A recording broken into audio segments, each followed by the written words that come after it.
Good evening, everybody, and welcome. My name is Mike Jesh. I'm a FAST Team Lead Representative in the Long Beach FSDO, and welcome to our VNY's Runway Safety Assessment Team Meeting Prelude meeting.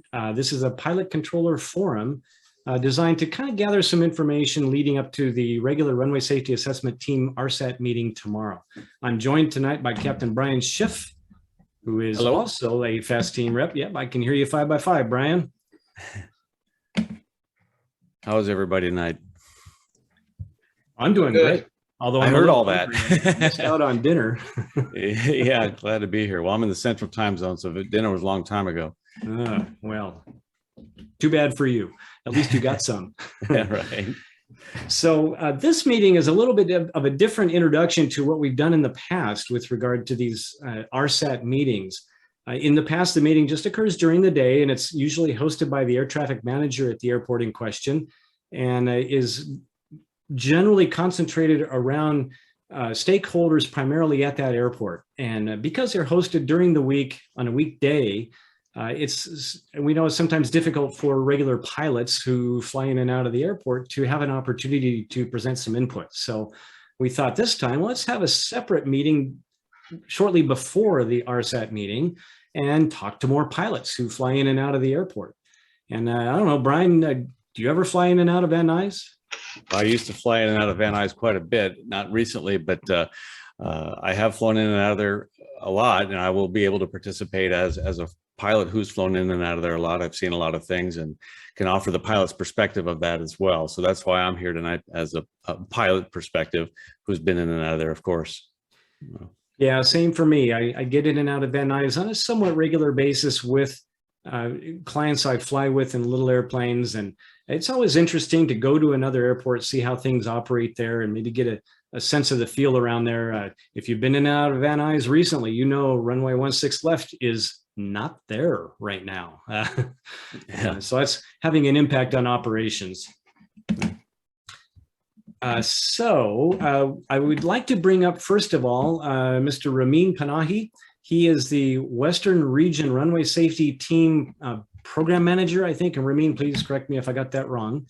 And he's going to go through from the Western Pacific Regional FAA office here, some of the things that he's seen and would like to talk about tonight. So welcome, Ramin. Thanks, Mike. I appreciate both you and Brian having me on here. I appreciate it. I'll try to keep my presentation very, very quick. So if I can share my screen for just a second. Let's see here. This and oops. Now, everybody remember, most of the people who are on here, all our panelists are from the FAA, and they're here to help.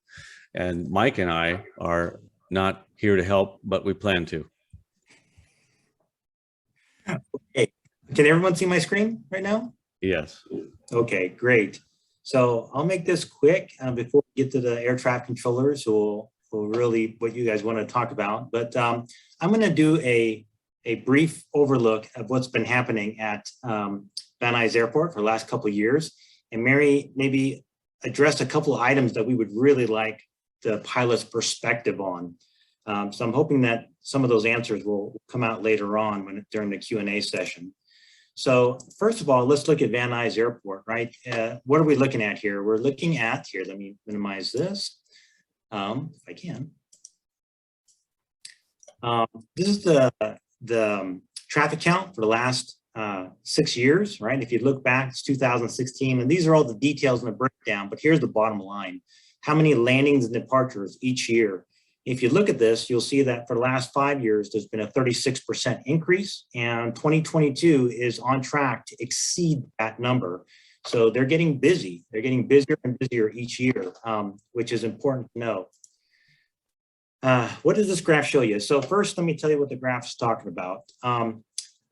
First, I'm going to give you the definition of a runway incursion. What are we measuring? Runway incursion is every time you have an incorrect presence of a vehicle, a person, a pilot, an aircraft on a runway. So someone who does not have authorization to get on a runway.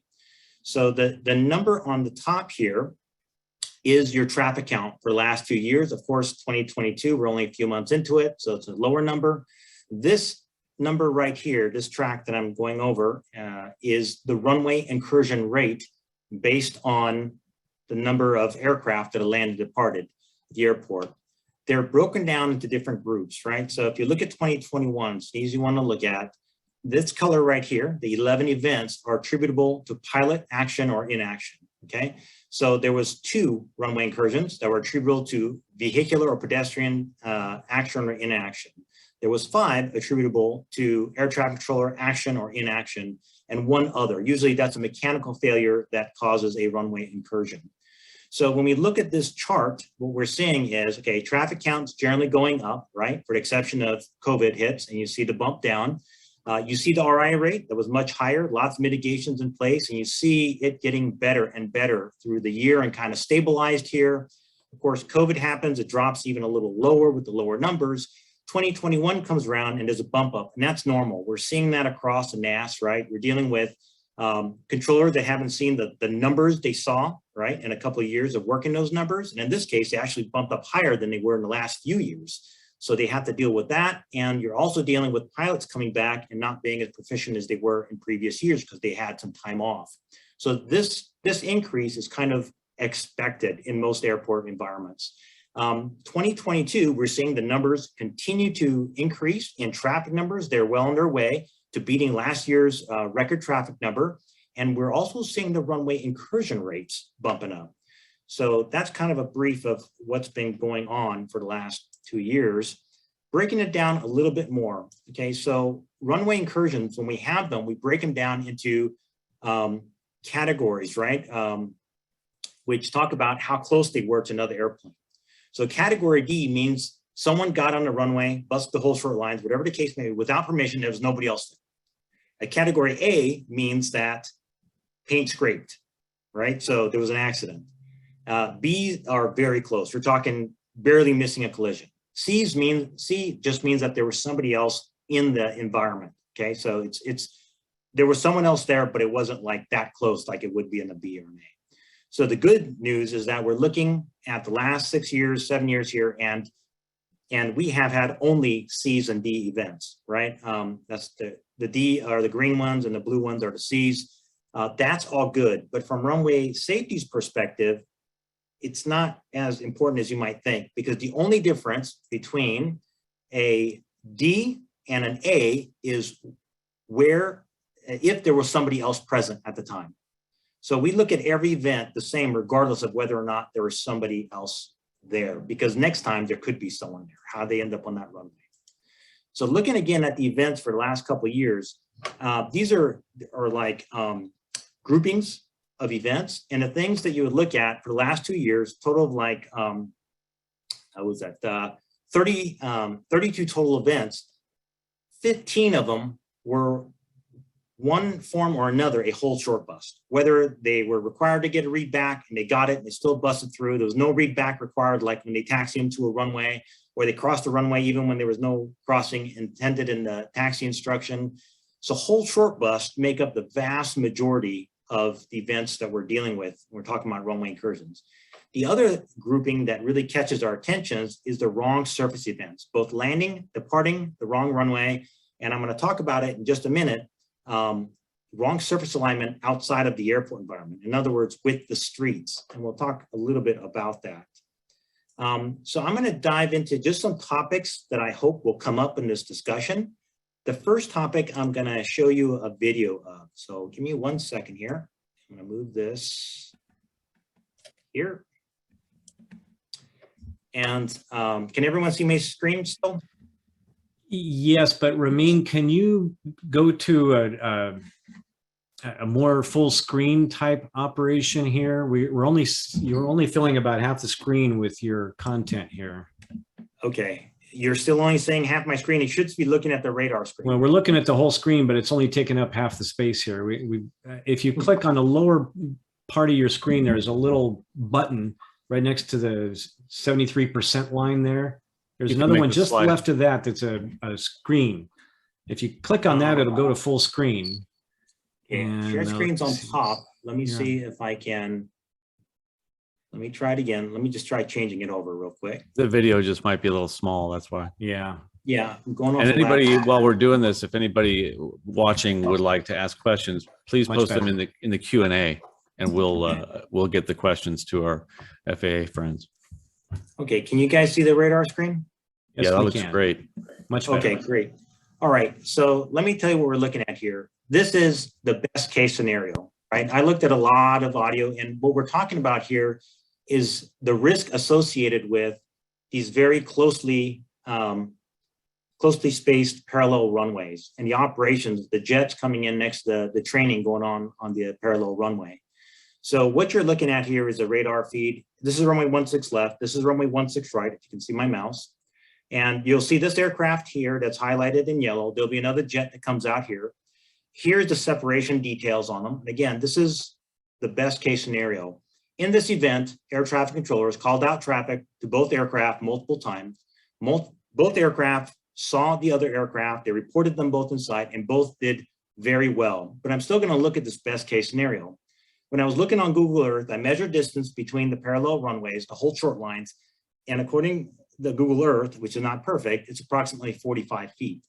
So there's not a whole lot of space between these. And again, everyone's doing everything right, but I'm just going to talk about what we see there. So if you look here, this is the vertical separation. So that 4 means that there's 400 feet of vertical separation between this jet and this Cessna 152. Now it's down to 300 feet. This is 4,800 feet of separation between them laterally. And as they come a little closer,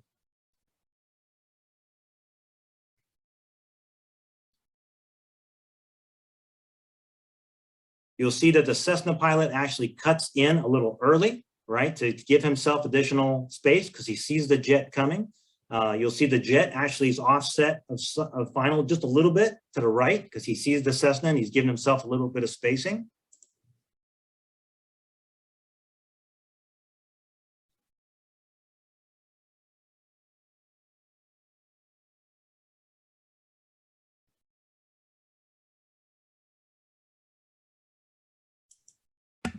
And I'm guessing that flashing red CA means collision alert.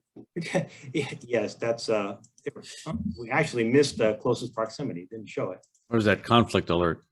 The conflict alert, yes. Can you tell I'm not an air traffic controller?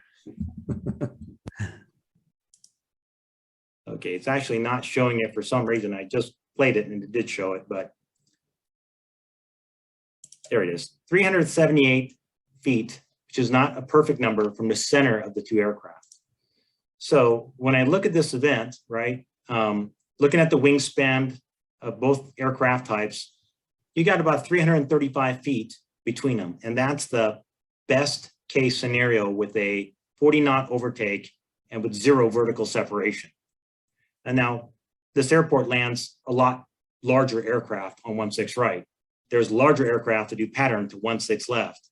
And I've seen scenarios that, you know, where pilots didn't see the other one inside, or they had a TCAS resolution advisory and have to go around, or the Cessna sloughs over a little bit, or the jet is a little bit over to the other side and you have to be sent around. So we're looking at this and we're saying that everyone's doing their best in this scenario, but they're still high risk because the rate of overtake and the proximity of these aircraft.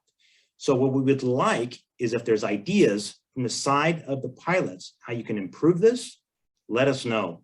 We'd like to get your input. We'd like to know if there's a way to improve it. If there's anything on your mind in any way, we're just looking, is there a way to improve this? Everyone's working hard to make this right, and it's still a risky scenario, if that makes sense. A couple of the other items that we're going to talk about is I'm hoping air traffic will talk a little bit about this. It would be great if they get the opportunity to do it. So when I looked at Van Nuys Airport, I would say, oh, it looks just like John Wayne Airport, right? Same scenario.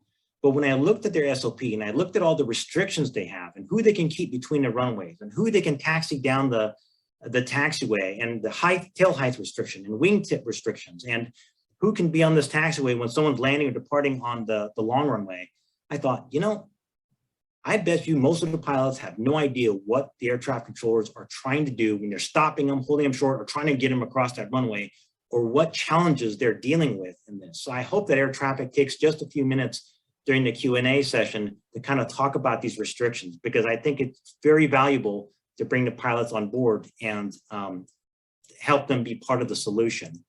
Of course, wrong surface events. We talked about the wrong surface runways, but there's another issue that happens, particularly at nighttime, where controllers are, say, continually keeping pilots from accidentally landing on these busy streets as opposed to the runway at nighttime. So again, if there's something that you believe is a causal factor, if you believe there's a mitigation that's available, we would love to hear your input on this topic in the chat. And of course, wrong surface events, landing, departing, it's happening. There's a couple of events. I'm not going to talk about them. I'll let you guys talk with air traffic. Again, if there's anything here beyond the generic, design of the airport, parallel runways that are staggered, if there's signage issues, if there's anything here that would be a causal factor to these, please let us know. And of course, the last one is the whole short bust. There is a lot of whole short bust, and there was a whole lot of them that the air traffic controllers kept from ever busting the whole short line. And even these that busted the whole short lines, most of them, the controllers kept them from getting on the actual runway. So everyone's working together, but if there's any insight we can glean as to why there are so many, and I know there was construction, and I know with construction, these always increase, but any insight and any suggestions for improvement would be greatly appreciated. And with that, I'm going to hand this back off to you, Mike. I hope that wasn't too long. No, not at all. I don't think. We did have an interesting suggestion here put forth. Matthew is asking, in terms of lateral separation, have you considered adjusting the displaced thresholds on the two runways to achieve offset glide paths a little bit? Is there room to do that? And is this a bigger problem landing on 1.6s, for example, than 3.4s? And because they're much more offset on the 3.4s. You know what? I'll let air traffic answer if it's as bad on the 3.4s as the 1.6s. The ones that I was looking at were on the 1.6s. So I didn't spend time to investigate 3.4s. It's a very good question. And the threshold displaced, I'm going to write that down on my notes, and I'm going to check into it, especially at the airport, where we'll have air traffic there together with the airport's district office, and they can give us some of those answers. Threshold offset. I know that with the displaced threshold, sometimes the issue can be that wake turbulence can become an issue as well if you have the lighter aircraft or smaller aircraft on the lower glide path as well. But I'm guessing it's going to be a real estate issue here, because I've been in that jet landing on 1.6 right, and we know there's an aircraft on base to final for 1.6 left, and we know it's a very close final approaches, and sometimes we don't see them until the very last minute, and I'll be honest, sometimes it takes us by surprise. From my perspective, I would like to see GA aircraft in the pattern for 1.6 left coming in on an angled final approach. I know if I'm flying in that airport, that's what I would do. And I do when I fly a small airplane and in the pattern of 1.6 left, I will come in at an angle for that. But they're very close for sure. Yeah, angled approach like John Wayne Airport, right? I was just going to say, I learned how to fly at Orange County Airport back when it was called Orange County Airport. And yeah, that angled final is something that was drilled into me relentlessly all throughout my training. And I still do it. And I did it at Van Nuys somewhat recently too. Maybe making it more of an official procedure than a technique that some people use. Yeah. Can we break off and show the polls right now just to really quickly assess our audience and see who's here? It's a great idea. So Brian is about to launch a poll here. We have two polls we'd like to launch. One of them is just gathering a little bit of demographics of those of us in the room here about what kind of a pilot you are, what kind of ratings you have, flight instructor ratings, and so forth. So if you would take a couple of minutes as the conversation continues here, this will give us a little bit of information about who's in the room. And notice that the first poll has 4 questions. So scroll down, you'll see there are more questions. And then once we're done with that poll, we have another one that is a little bit more specific about Van Nuys, your experience. How often do you operate in a Van Nuys? And so that one will be coming up in just a couple of minutes here. We'll leave this one open for a couple of minutes. And I do see a note in the chat. What is the actual separation between 1.6 right and left? Does anybody on here know the actual distance between the two center lines? My hunch is Peter does. He's the NECA representative at the airport for the air traffic control tower. I don't know offhand. I need to look at the books and find out exactly the numbers. Sorry. You know, I remember back in the day, back when Fullerton was a federal tower, I went up and visited the controllers one time, and they were very proud of the fact that they had to know the length between each taxiway entry and exit, how much runway was remaining from each one. They knew every millimeter of that runway, it seemed. And that was a long time ago. So, but Peter will look that up for us, and he'll have that for us in a couple of minutes. All right, I'll go ahead and end this poll and we can take a look at the results. So I saw one comment also in the chat there about perhaps adding an LPV approach to both runways would help. I expect, and this is my layman's perspective as an instructor and a pilot, I don't think that's going to work. I don't think we're going to have an LPV approach to 1/6 left. And the advantage to doing that, of course, would be that you would have vertical guidance that you could use on that very last portion of the approach. But I don't know. What do you think, Brian? I don't think VFR pilots will be landing on 1/6 left. I don't think you'd want to be futzing with the GPS to get it to display while you're in the I tend to agree pattern. with you. I think angling in, if you just say for a VFR pilot, angle in, anybody landing on that runway is more likely than not not be instrument rated. And if we look at our poll results, we've got mostly private pilots with a few commercial airline transport, but 57% private pilots. But we do have 59% instrument rated, 36% not, and another 5% working on it. So I don't know that asking someone to do an instrument approach is the answer, because I think that it's going to be the VFR pilot that is where the problem is going to be. And I just measured between the runways on Google Earth, and it's 377 feet between the center lines. It's pretty close. Yeah, it's pretty close. I wonder how that compares to Orange County, and I don't know that answer off the top of my head. Well, I'll either. tell you in a second.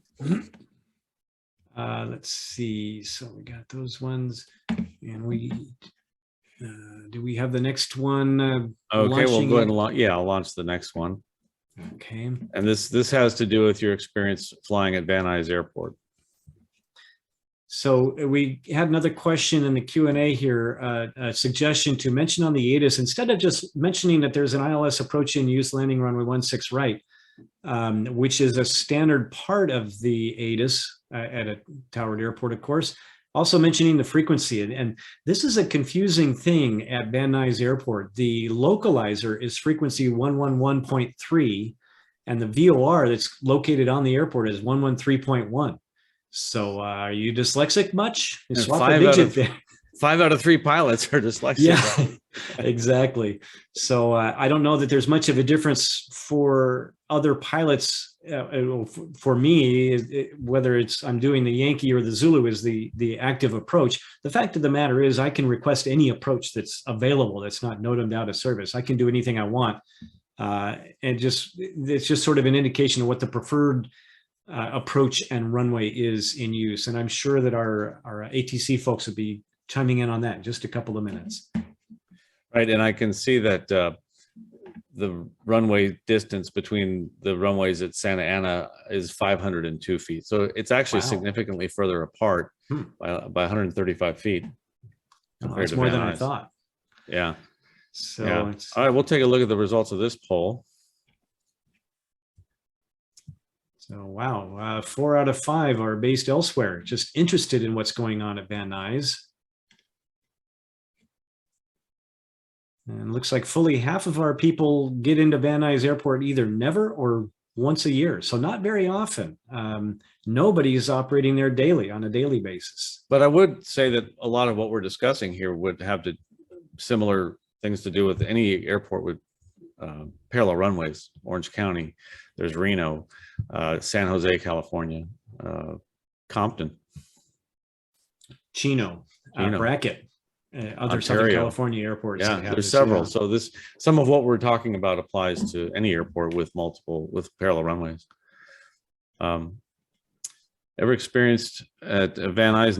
Luckily, most people have not. I would wager that most of the type of pilot who attends these seminars is the kind that's a little more conscientious anyway.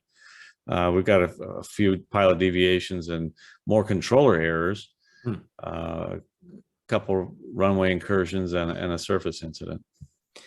Yeah, and so one thing I would point out is it's great that you're attending an event like this. It's really an amazing opportunity, I think, to get one-on-one with the people who are operating these airports we fly out of. But you should have that NASA ASRS form on your speed dial or on a favorites button on your web browser. And anytime you have any of these kinds of incidents happen, I would really encourage you to file a NASA report, and not just because you think this might be something that could lead to a pilot deviation for you, or that you think you violated an FAR, let's say, but just because the more this information gets out, the more the FAA or starting with NASA has about these events happening at these airports, it'll start to draw a bigger picture for the FAA, for the runway safety team in particular, about where these issues are. Even if you see a burned out light bulb in a sign at a runway, you should tell the controller, of course, let them know, hey, did you know the runway hold short sign is missing a light? Let them know, but also put it in the ASRS. And it's just one more way to communicate these events. Yeah, and there's a question, do you have a further breakdown of the runway traffic by numbers by GA, charter, et cetera? Joe posted that regarding the 135, the Part 135 traffic count, just checked the FAA's database, and 42,397 in the last 12 months ending of March 2022. That's Part 135. I don't know if we have a breakdown of all the type here tonight. Yeah, and these are interesting questions. Whenever I see these statistics about the number of runway incursions or surface incidents, I'm always curious about who are these happening to? Are they pilots based there, or are they transient pilots? What level of certification do they have? How much do they fly? What kind of operation are they doing? This is all really fascinating stuff to me, but I don't have much problem sleeping at night because I'm constantly poring over this kind of information. Right. See, the idea is to see, Bob says the idea is to get a pilot to cross-check and verify runway alignment coincident with runway assignment. Yeah, absolutely good advice.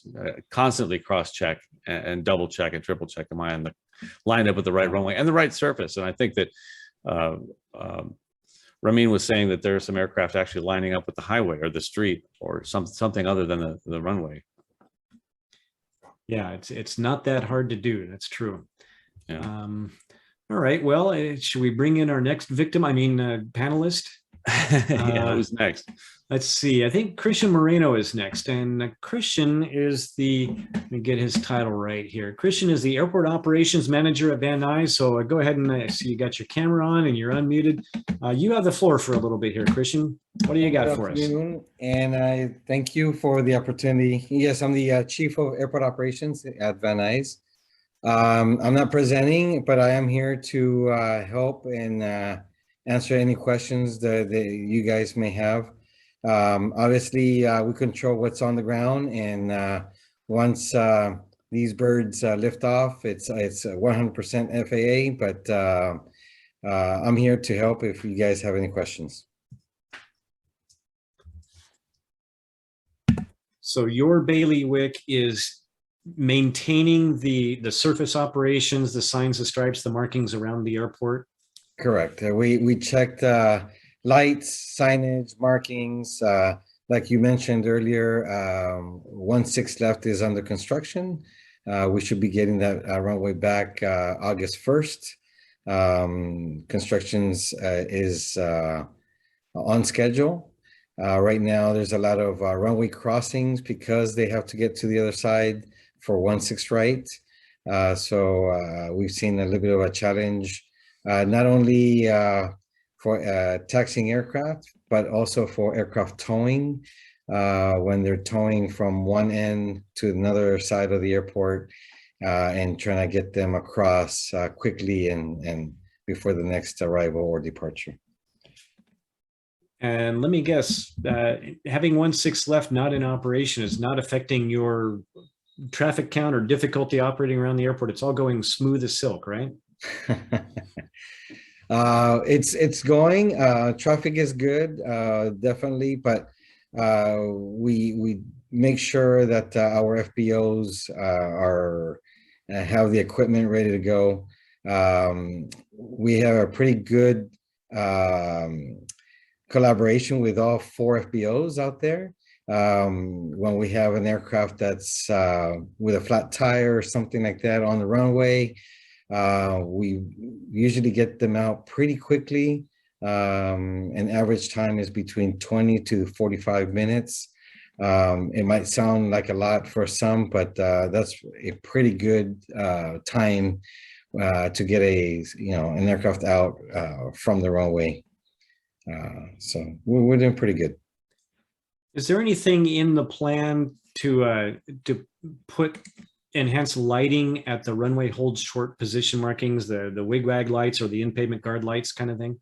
Yeah, so in 2019, we rebuilt taxiway Bravo, which is the main taxiway on the east side of the airport. And we put enhanced markings. We put wigwags at all the intersection from Charlie all the way down to Romeo. And then in 2020, we started the taxiway Alpha side, and we did the same thing. So now we have wigwags on both sides of the airport, wigwags for 16 left, wigwags between the runways, and on the west side also. Again, we have enhanced markings at the entrance, and we have a runway designation, something we didn't have a couple of years ago. So all the intersections have the red box and telling you that you're entering a runway area. And so you're talking about this taxiway Bravo that has been reworked over here. Yeah, from 2019, we finished mid 2020 on that one. And then we started Alpha. We just finished this past year. Okay, and for those of you who aren't familiar with this kind of diagram, these are your displaced threshold markings. And notice they're both exactly lined up. Correct me if I'm wrong, but wasn't the original, there was no displaced threshold on this runway that you could land right on the first brick of the runway? Is that a fairly recent change? No, those thresholds were there. We did move the thresholds while we were reconstructing 16 right in 2013, where we actually moved the threshold all the way up to maybe 500 feet from Charlie. And so we could build the southern end from Papa down south. And then we did a change on the other side. We had a no landing threshold for 3-4 left, and we shortened the runway while we were working on the north side of the runway. I see. And then we had a short time where we had the entire runway closed so we could finish the center part of the runway. All this happened in 2013, 2014. So the runway is fairly new, and now we're doing the same thing for 16 left. 2013 seems pretty recent to me, but I have no sense of time since the last couple of years. So when 16 left is reconstructed, will it occupy the exact same footprint that it did originally? This section right here, is that still going to stay the same length? Yes, 4,001 feet. The only thing we're adding on both ends are blast pads that currently we do not have. We're going to be adding blast pads on both sides. Very good. Brian, we have any other questions coming in here? Yeah, Anthony Schwartz was saying that he noticed Seattle has installed red lights in addition to wigwags, and Michael Williamson, by the way, corrected us on the name of the lights, but wigwag, I think people understand what that means when they go the alternating yellow lights, but to limit aircraft entering the runways. And I've seen these at other airports, and I can't remember the exact name of those, Mike. I think we see them more at air carrier airports. He says these lights are controlled by the tower and turned off when the aircraft is cleared onto the runway. I actually believe those are automated with sensors. If there's an aircraft on the runway or not on the runway, they'll turn on and off. So his question is, considering the amount of traffic at Van Nuys, is this being considered? The red lights, automatic red lights. Yeah, those are like lead-in lights that turn on when the runway is clear, and they turn green for the pilot to enter, or they turn red so they could stay on their short bars, on the hold bars. No, we're not. We haven't considered that. Like I said, we just upgraded it to the elevated guard lights, which is the wigwags. Right. But no, that's all we have on our plans for now. Okay. And Susan asks, what are the current and planned transient parking options for Van Nuys Airport?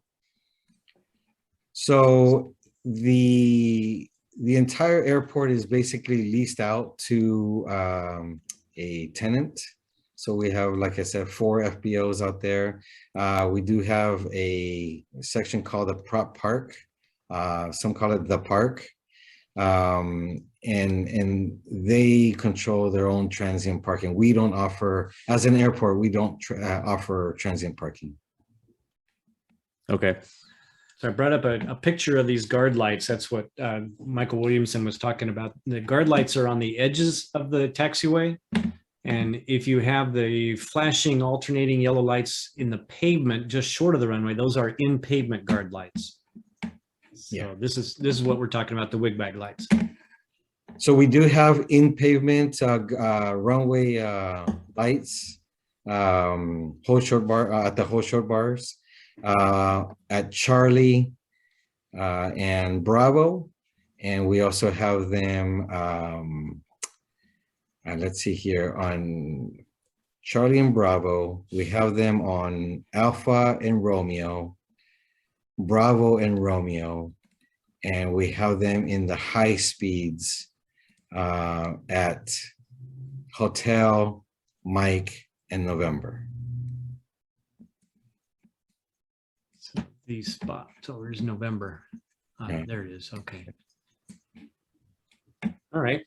Yeah. And one other thing I'll point out here, because this is not a common marking at some smaller airports, these dashed lines on either side of the taxiway center line, these are called runway enhanced taxiway centerline markings, and they begin 150 feet before a runway. So this is a clue for you as you're taxiing your airplane up toward a runway. If you should happen to see these signs, that's another clue that you're coming up on a runway and you need to make sure that you've got a clearance to enter that runway or to cross that runway. Right. That's correct. And Van Nuys has them at every intersection. Okay. And let's see, any other questions we've got going here? We've got a question about if 1/6 left was longer. Oops, somebody answered it. Yeah, he was asking if once I typed the answer there. If 1/6 left was longer and displaced further downfield, that would alleviate a wake turbulence problem, is what he was saying. But the problem is, I don't believe there's enough real estate because the angle of taxiway Bravo, there just wouldn't be room for the taxiway. So there's no room to move 1/6 left further downfield. Is that correct? On an operational answer, yes, that is correct. Yeah, that's what I figured. Yeah. Okay. I see a comment from Matthew Kramer that he says, I imagine this may be covered later on the presentation, but my anecdotal experience is that most incursions or close calls at Van Nuys have to do with the congestions on the frequency. Is the FAA, and maybe this is for ATC, exploring adding staff so controllers do not have to work 2 positions? And I'll agree with Matthew, because having flown in and out of there, a lot of times the problem is just getting a word in edgewise. And by the time you get a word in or someone calls you, things are getting a little bit too close to call. And maybe we'll ask ATC that when they come on. Okay, So we'll hold that question for when a controller comes on. And somebody, I see a question that was asked about this ladder marking. That ladder marking is on the parallel taxiway, and this is the ILS critical area.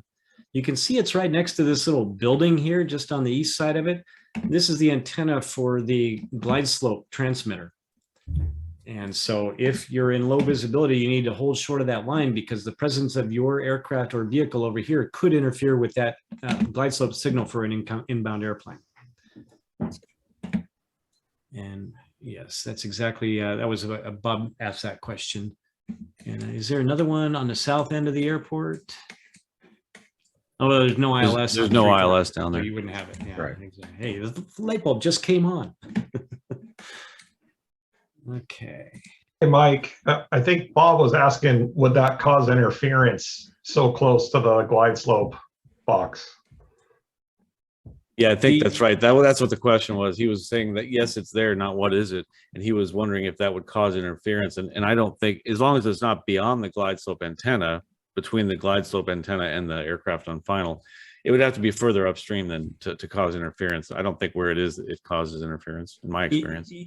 Yeah, this hold short marking, I believe, is intended for aircraft that are northbound, coming from the south here.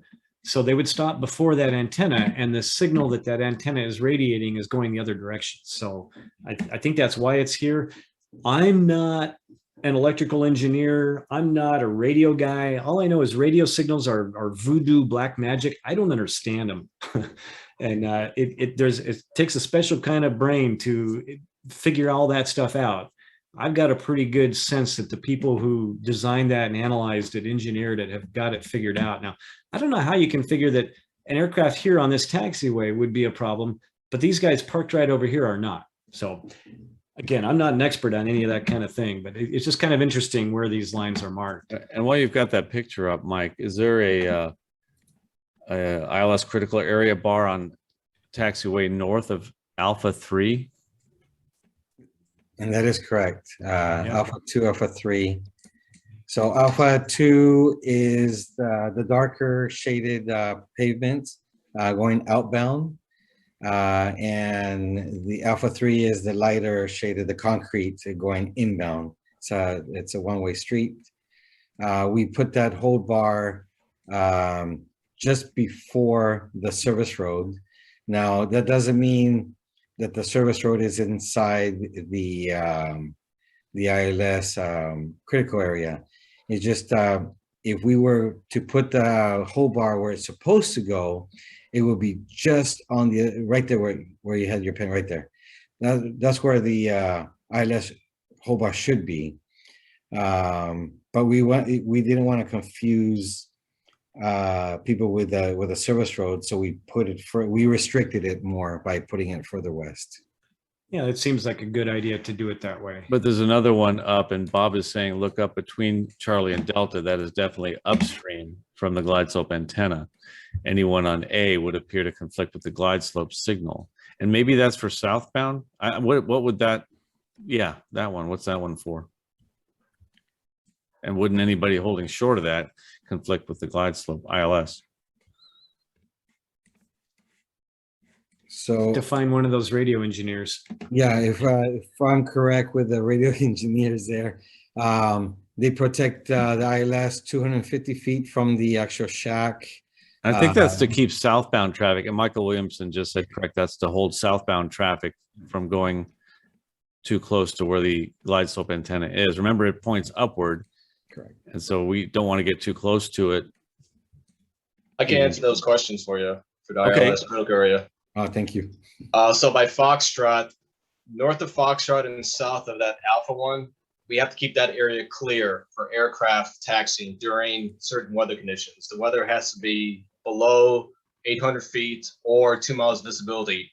When that weather is in effect like that, we have to protect our ILS critical area. So no aircraft could be in that area when someone's on the approach. And so the northern ILS critical is to hold southbound traffic away from the antenna. Yeah, we can have someone taxi through, but as soon as they cross that one by Alpha 2 and then north of it, it's clear. But that area south of, like, it's by Delta and by Foxtrot, that area cannot have any aircraft taxiing with those weather conditions when they're on final. We have And to keep my that area hunch clear. is if this is to protect the ILS glide slope signal, by the Yeah. time you get down here, that glide slope signal is high enough and no airplane should be low enough. It probably Yeah. doesn't interfere with the signal at that point. Correct. That's when we know if we could taxi someone really quick to Alpha Charlie where they won't interfere. But someone coming in from the south, they cannot cross those lines. They have to be outside those areas if anyone's on the approach.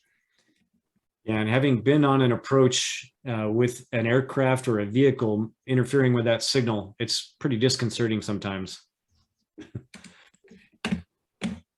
And And also by Romeo. Let's see, what's that? What's by Romeo? Is it the glide slope or by Romeo? the Romeo? I don't even, oh, Romeo's at the south end. Yeah, that would be the localizer antenna down there. Yeah, so there's that small area by Romeo. We just can't do any runway crossings or aircraft on the tow crossings when someone's on the approach with those weather conditions. We have to protect that area too. Yeah, there isn't an ILS critical area marked there, but yeah, I could see that would interfere with the localizer antenna. Let me just see. Well, it's in our procedures. We have to make sure we don't cross anyone on Romeo. Yeah, let me pull this up. So here is the, let me annotate again. This one. Here is the localizer antenna right here. And that's way at the south end of the airport. You got a big clearway and then a stopway before the runway. So but if you've got an aircraft down here, that's going to interfere with the localizer signal for the aircraft on the ILS. Yes, correct. It's another reason to do an LPV or an LNAV type approach. It won't get interfered with by surface traffic. All right, the next person I would like to bring up here for just a minute is Nate Morrissey. Nate Morrissey is out of the Long Beach FSDO. He's the Fast Team Program Manager. So what do you got for us, Nate? Hey guys, well, just want to thank Mike and Brian for doing this. They are FAA safety team volunteers known as representatives and lead representatives. So thank you guys so much for helping host this. I don't want to take away too much from runway safety, surface deviation stuff, but I'm the FAA safety team program manager. So if you got any fast team questions or anything like that, feel free to reach out to me. Currently Van Nuys doesn't have that position, so I'm helping cover for that area. So just keep in mind, my name, Nate Morrissey. I can put in the chat later, my email address. And then afterwards, if anybody's got any FSDO questions or anything like that. One thing I thought was interesting when you guys did the poll, 4% had runway incursions, 4% had a pilot deviation, and 2% had some type of surface deviation. So as long as my basic arithmetic is okay, I see 10% there. Let's just say had some type of incident or occurrence from the number of attendees we have. And pilot deviations, runway incursions, they are a common thing. If you worked at the FAA, like the fine folks here from air traffic and from airports and the FSDO, myself, it's a normal occurrence that we're always trying to mitigate the risk. But I just want to talk a little bit about if you do get a pilot deviation, it's not the end of the world. We have what's called the compliance philosophy. So honestly, we're just trying to see what happened, see if we can learn from it, from air traffic side, from the FSDO side. There could be some signage or markings, that needs to be changed, but we are trying to learn, educate, and get people on. And it's not a cliche. I know we're always, oh yeah, we're not happy till you're not happy. I think I should get that shirt made and maybe put a circle with a red mark around it or something, but that's just not true. If you have questions, reach out, to the FSDO. If you have questions, reach out to air traffic. Who better to ask about procedural questions than the tower? I always recommend pilots, hey, reach out. Hopefully air traffic won't shoot me for that one, but I have questions. I fly, I got twin boys that are 15 and teaching them how to fly. And it's like, hey, if I have a question about a procedure, I call, and I don't say, hey, I work for the FSDO. It's like, hey, I just got a question. So getting back to the pilot deviations real quick, the compliance philosophy, usually, as long as it wasn't like grossly like out of control and you should just not be in the sky, or it wasn't intentional, or you weren't being really rude and combative to the controllers. Number one tip, don't argue. If you're not getting the service you don't feel you should be getting, call when you get on the ground. Don't get in an argument like that guy out in Vegas a couple of years ago. That doesn't help anybody. It's actually making things a lot less safe. Controllers are busy. They don't have time to be talking with you on the radio like that. So if you have a problem, talk to it afterwards. But for the most part, everybody's pretty good. And usually from the FSDO side, if you have a pilot deviation, we don't want to do the paperwork. Air traffic doesn't want to do the paperwork. I'm pretty sure I can speak for them on that one. Correct me if I'm wrong, my friends, but none of us want to do the paperwork. We just want to see what the problem was, help mitigate the risk, if anything, and get you going on your way. So that's all I got for now. One thing I was going to say, I saw in the chat, I don't know if we got to this, Richard Cassell he was asking about taxiway lead away lines, extremely hard to see at night, not great during daytime, and any way to get these repainted or better taxiway markings. So that's all I got, but I appreciate it, guys. And thanks again for all your help. Thanks, Nate. Anytime, Nate. And I'll just add my 2 cents here. Between Nate and Joe and Ramin and Chris and all the other FAA people here, it is a pleasure to work with these gentlemen. They care about what they do, and they want to do everything they can to help all of us be safer when we fly our airplanes. And just like Nate just said, if you've got an issue with something, we want to hear about it. It can't get fixed if we don't hear about it.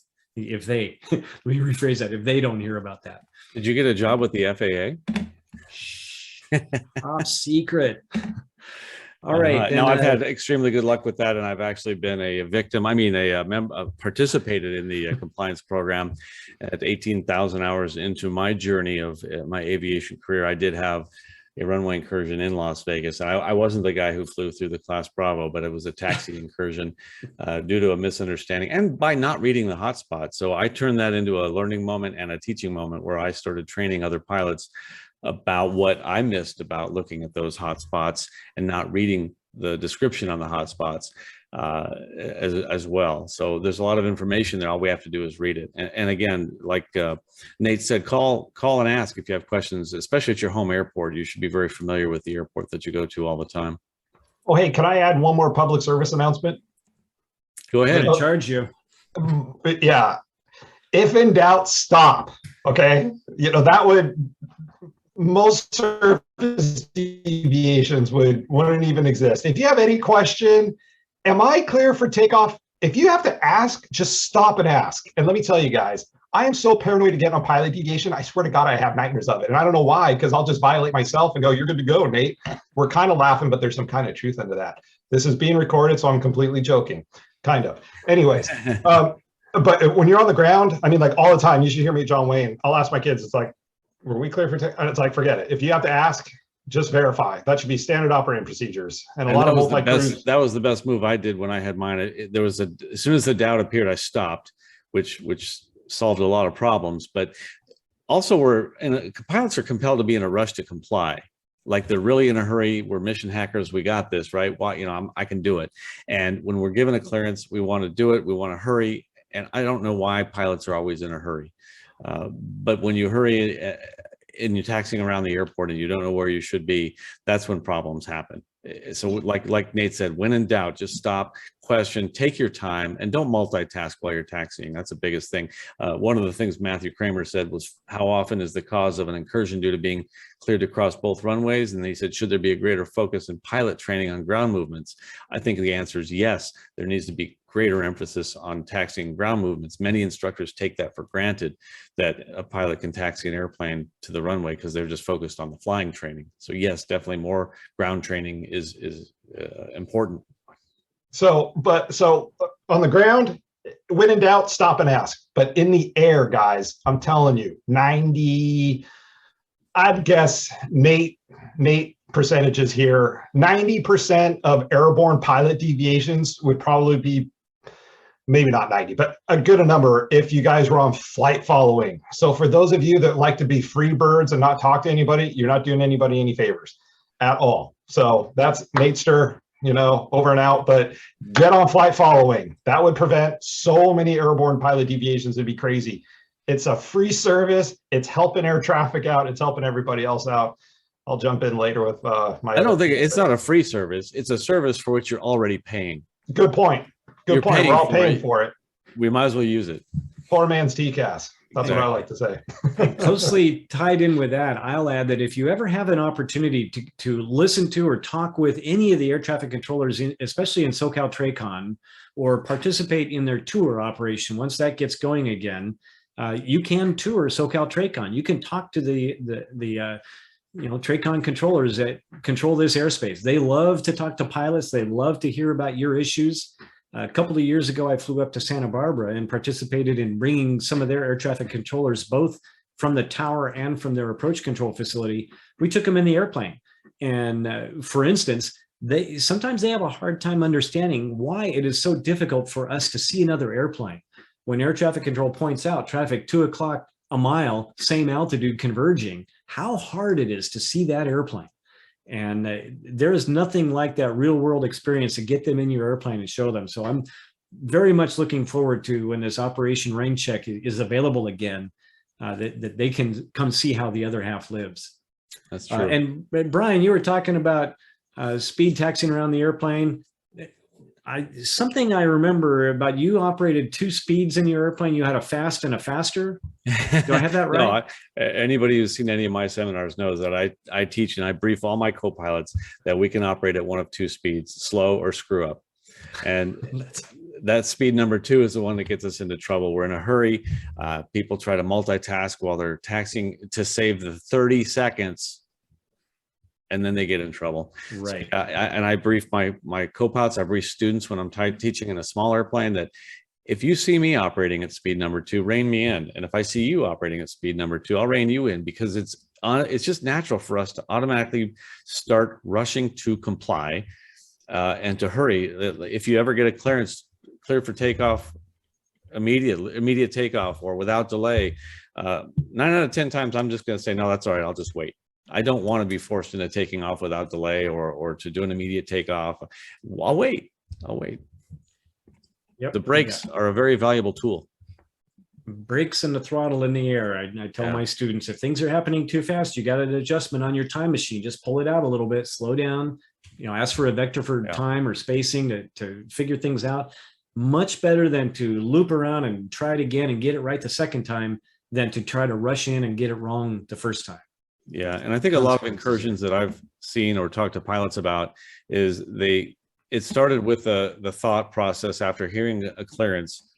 I think he meant to do this, or I think he meant to do that. But ask. It's got to be very clear. So if you hear a clearance that's vague, ask the controller, did you mean for me to do this? Just use plain English. Don't worry about using the right AIM phraseology. Just say, did you want me to taxi to the next one and turn left, or do you want me to stop here? Like one of those is, I want, taxi to 16, hold short of 16 left on alpha, or maybe they'll say hold short of taxi to 16 left, hold short of alpha. Sometimes they'll say hold short on alpha. Those are 2 things that you need to be clear about. They're 2 totally different things and could cause an incursion. Yep, I had that happen with a holding clearance issued over West Texas a couple of months ago, and it was wrong. But anyway, we're getting a little bit far afield, and the next person that I would like to introduce here is Eric Chavez, who is the air traffic manager in the control tower at Van Nuys Airport. So Eric, come join us. What do you got for us? Good evening. Well, not currently in the control tower, but I'm here to answer any questions you have, whether it's staffing or procedures, or actually procedures. That's Peter Kasabian. He's more of the expert, but yeah, feel free to ask me any questions you have. I did see some questions that were procedures based. So Peter, would you come join us now? He is the NATCA rep in the Van Nuys Tower there. I believe you're Van Nuys Tower, right, Peter? Yeah, I'm in Van Nuys Tower now. I can't get my video on, so can you guys hear me? Yes, Hello? we can hear you. Yeah, Okay, we can hear you. So quick introduction. 5x5. All right, cool. My name is Peter Kasabian. I've been a controller for 27 years now. I started at the Navy, Point Mugu. Then I got out of the Navy, became a contact controller at Chicago MIGS Field. I got hired by the FAA. I was at New York Center. Then I transferred here. I've been here 14 plus years now and going strong. So I'm here to answer all your questions. And one question earlier was the distance between the runways. It's actually 375 feet between center lines. So that's how close our runways are. Cool. Not much space. There were a few other procedures type questions we had in the box there. Is there a reason we don't see any RNAV approaches? I thought they were giving those things away real cheap now.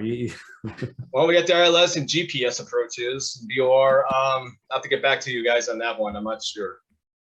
Oh, something else I want to bring up that Nate said. I actually started a pilot outreach program at Van Nuys. So I'll put my information on the chat board, but I completely do this on my own time.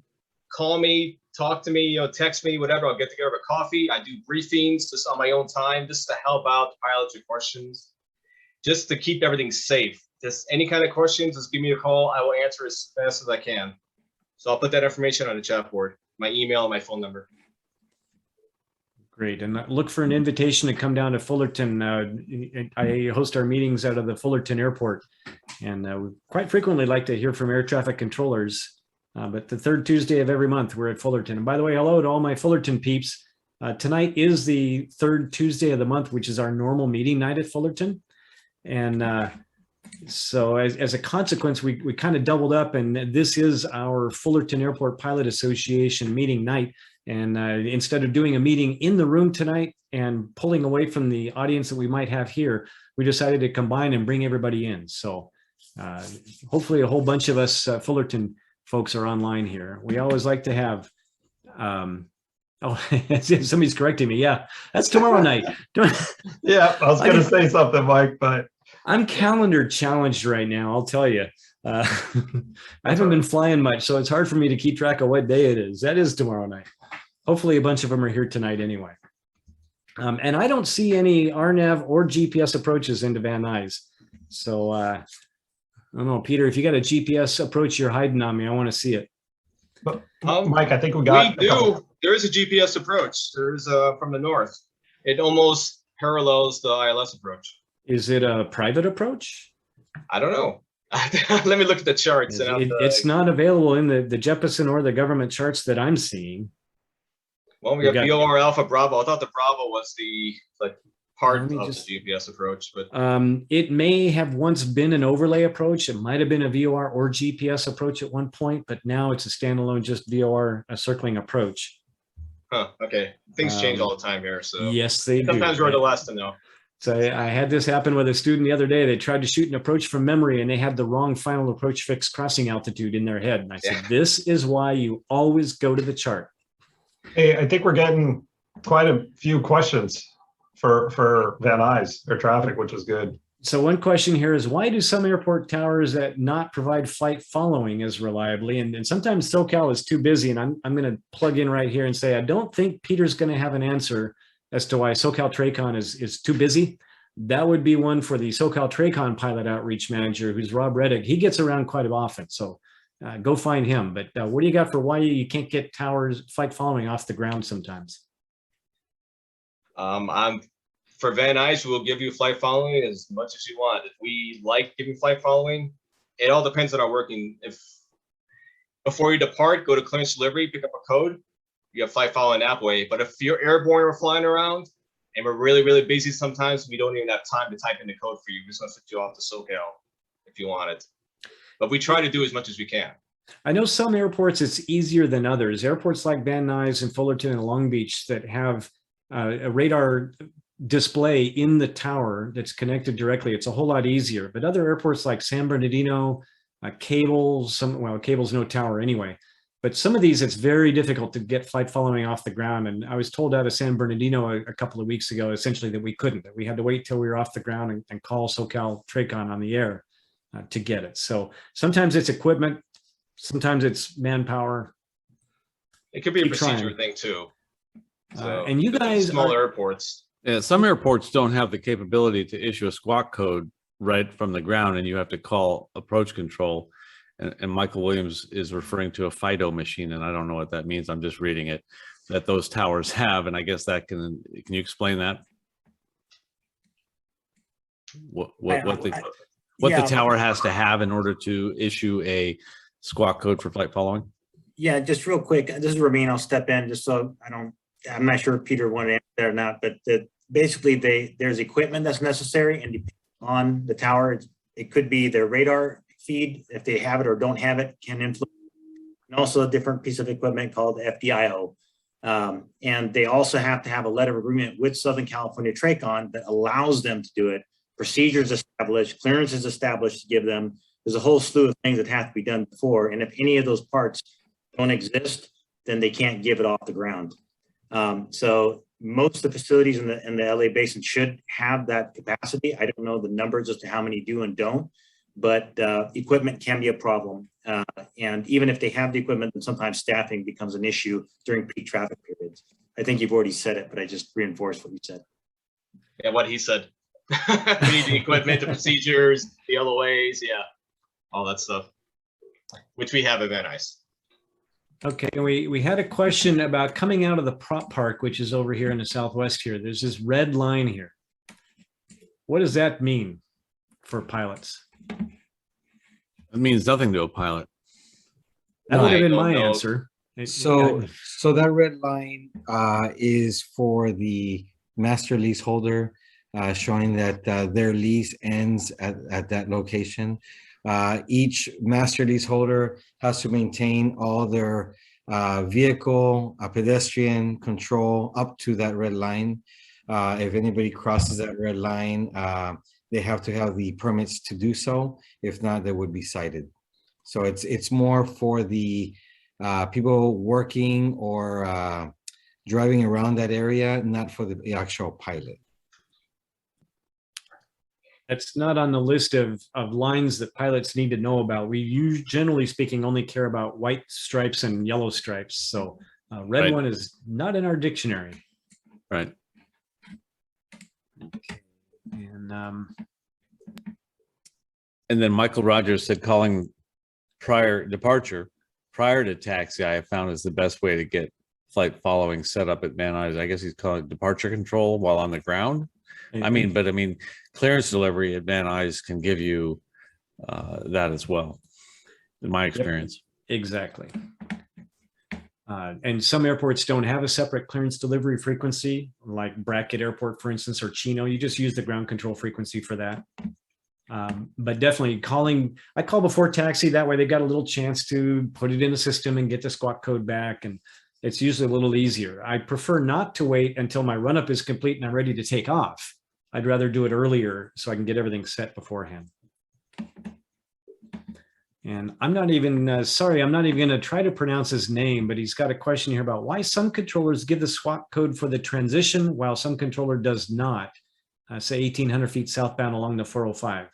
So it sounds like if you're going through the Sepulveda Pass there, sometimes you get a squawk code, sometimes not. What determines that? That's all a technique from the controllers.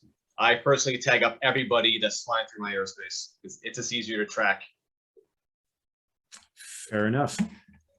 Let's see. Yeah. San Bernardino controllers are lazy. Yeah, and they don't have the equipment either. There is no radar in the San Bernardino control tower. So this is a big discussion. The Southern California Airspace Users Working Group, which I've been a part for 15 years or so, is right on this. We're trying to figure out a way to help get a radar repeater in the tower there. It's been a subject of discussion for a long time, but it's been winter, it's been cold, molasses moves slowly, and it's been years waiting for this to happen. And I expect there may be a little bit more impetus to do that as Amazon opens up their big sorting distribution facility there. I think it'll probably happen fairly soon. Okay, if you're going to pop over to Whiteman and or come back, what's a good place to check in for landing? You're off the ground, and these class deltas are really small. Let me put up the chart here. There's Van Nuys Airport, and here's Whiteman Airport right next to each other. What's the best way to do that? Okay, so if you're inbound from Whiteman, it's critical you get two-way communications before you enter. So try to request an early frequency change at Whiteman Tower and try to call in the downwind. If you're trying to call and you're not getting a response and you just hear us talking a lot, don't go into the airspace. Just follow the 5 freeway northwestbound, fly towards San Fernando Reservoir and stay outside the Delta until you get communication. Because there's reasons why we're not answering. Maybe you have planes spinning by the VA, especially with 16 left closed. We're doing a lot of holding patterns. So it's critical to get two-way comms before you enter the Class Delta airspace. And as an instructor who's been teaching in that area, I generally will tell my students if they're flying from Whiteman to Van Nuys, you don't have to go direct. We can go away from the area, go up northbound and call in and come back in that way. And I find it so much more peaceful as a pilot, again, to give yourself the time to do that. And like you said, just continue up to the northwest or due north. Yeah, my technique has been I let Whiteman Tower know when I call the local controller for my takeoff clearance. I tell them I'm going over to Van Nuys, ask for an early transition. make sure you've got the Van Nuys tower frequency dialed in your standby on your radio. You can call on the phone and get to Atis before you take off. So you've done all that stuff. You don't need to do it in the air. And I do the same thing out of Fullerton. We'll transition southbound through the Los Alamitos airspace. That's another place that's similarly very closely spaced and things happen very fast. The more you can do ahead of time to get your situation set up for you, the easier it is. Okay. And for going into white band, it depends on what's going on, but mostly it'll be for 1-6, it'll be left downwind departure majority of the time. But sometimes there's too much traffic, we'll just give you a right downwind and we'll give you eastbound like the 118 freeway or something. I'm sorry, you were talking about departing Van Nuys going over to Whiteman, just do a left downwind departure? Majority of the time be a left downwind. That's the easiest for us. But at times, if there's just too much traffic over there, we'll just give you a right downwind and we'll probably send you eastbound on the 118 for Whiteman. And so the same thing, it probably helps you as a Van Nuys controller to know that the pilot wants to get over to Whiteman as quickly as they can. You have the ability to call the tower on a landline and over there at Whiteman and tell them they're on the way? We usually tag you up. I personally tag up everybody. So I'll have a tag ready for, a squawk code with Whiteman inbound and just flash them off and Whiteman season coming. Yep. Let's see what else we got. Michael, standby one, and we might get back to you here in just a minute. Let's see. George is asking, do you like, as a Van Nuys controller, you like to have all your inbound aircraft get a squawk code from approach before you call up, or is it still legit to call you directly without talking to SoCal? Say if you're coming in from the west here. You could talk to SoCal or talk to us. You're going to get, I'm going to say 99.5% of us are going to be giving you a code when you're coming in. So one way or another, you're going to have a squawk code coming in. Okay. So I guess the short answer is yes, it is the case at Van Nuys. Yeah, call us directly or talk to SoCal, one of the two. So. Okay, and this might be more for Ramin or Joe. Are we learning lessons from the number of runway incursions at LAX that are being applied to Van Nuys, or are they just two very different types of airports? You probably weren't expecting that curveball. I wasn't prepared for this. I'll take it. Trick question. Let me just say, lessons learned to apply to Van Nuys. I think when you mentioned to the pilots who don't fly at Van Nuys, there's lessons here generally to take across, to associate with the airports. Right off the bat, parallel runways, closely spaced parallel runways. Whether you're at an air carrier airport or a Van Nuys or a John Wayne or a Fresno, there's runway incursions when you turn off the parallel and are supposed to hold short of the other parallel. It happens at LA by air carrier aircraft pilots, crews frequently. So I don't know if that's a lesson learned, but it goes to the data and to what you were saying really about realize that that's the case. I think the lesson learned to transfer to the pilot, whether you're a air carrier or GA or business corporate, is knowing the runway scenario, the runway configuration, if you will, of the airport. In other words, you're landing on two closely spaced parallel runways, or one of the two, or you have a crossing, intersecting runway, or your parallel runways are like 3, 4 left and right, where there's an offset in staggered threshold. That scenario is one of the greatest, most prevalent for wrong surface landings. Pilots will tend to go to the landing, the pavement they see first, which is usually a dominant runway, the one with the threshold near you.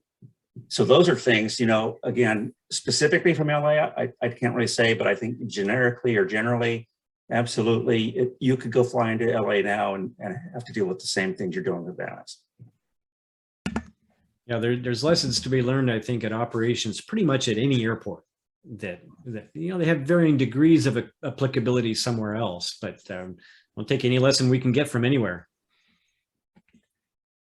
See, and Richard is asking, this is probably a question for Peter, about if you're doing a downwind departure to the north, you want the aircraft to stay at pattern altitude until north of the Burbank localizer, right?